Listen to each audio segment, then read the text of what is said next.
La partita della finanziaria è stata rinviata ad oggi. Fino ad ieri nulla di fatto, nonostante si lavori ad un accordo complessivo per l'approvazione della manovra finanziaria.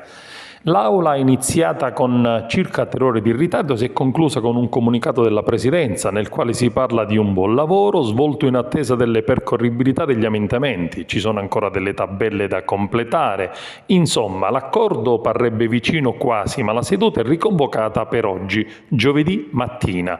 Si rinvia infatti per chiudere l'accordo e dividersi le briciole sulle norme congelate.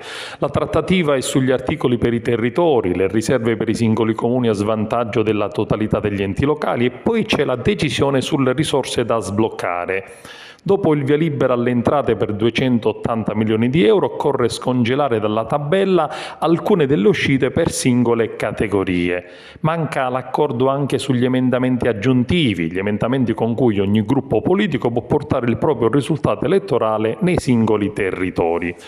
Oggi quindi giornata decisiva, si passerà al voto e da lì si deciderà passo dopo passo.